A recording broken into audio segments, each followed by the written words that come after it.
Okay, so back again and talking around nerves around investors, landlords, and estate agents. Again, something that I see quite often and something that shouldn't be preventing you from achieving your targets. Landlords are just normal people like you and I. They are wanting to get their properties rented. They want to do it with the least amount of hassle and they want to make the most amount of money. So if you're coming along with a genuine offer and you're genuine as a person and you come across as credible, then you should have absolutely no issues at all. Doesn't matter whether you've got property or not. Honesty is the best policy. If someone said to me, I'm trying to get into the industry, I have, educated myself, I know what I'm doing, I just need my first opportunity, I'm going to, do the best job I can for you, I'm going to do X, Y, and Z, I know I can do it.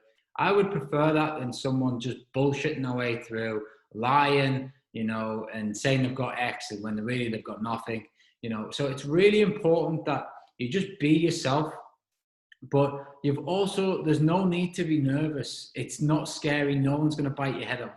An estate agent, they're not going to ridicule you. And if they do, then more the fool them, because you could be their best client.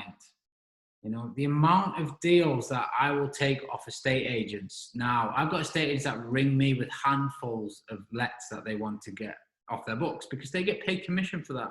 I've built relationships with certain people, and those certain people know that I'm a good first port of call, So if they get a landlord that dumps a portfolio onto them, then they're ringing me and saying, what do you think of this? Will any of these locations work for your business? I know the landlord might be keen, So more the fool them if they don't want to build a relationship with you. So it's actually them that are losing out, not you. So go and find the right people. Get on the viewings. Don't let them scare you. And the same with investors. When you come to ask them for money, when you come to trying to demonstrate what you can do, why they should invest in you, they should lend you some money for a certain period of time, you shouldn't be scared of that. You should embrace it and just know that they're not going to bite your head off. The worst thing that can possibly happen in any of these scenarios is you get asked a question you don't know the answer to, and all you do is say, I'm really sorry, I don't know the answer to that question, but I'm going to find that out and I'll have an answer to you before the end of the day. That is it. That's all you've got to do.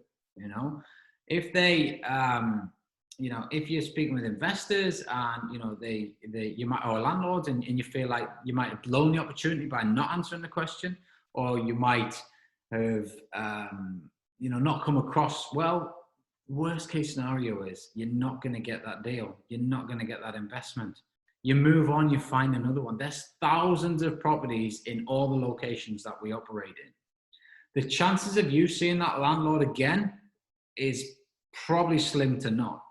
So just take it on the chin, class it as one of the things that have scared you that day, and learn from it. Figure out the information that you were missing, or figure out the skill set that let you down, whether it be the negotiation, whether it be the selling, whether it be the confidence, and just put it right and make sure that the next one you go on, you're better. And the more of these you go on, I want you to go on 15 viewings a week.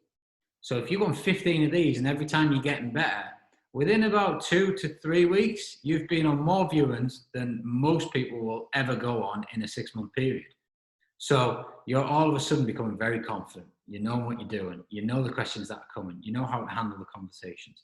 So you just got to get out there. Don't let it hold you back, because if it holds you back, you're not going to get the quick results.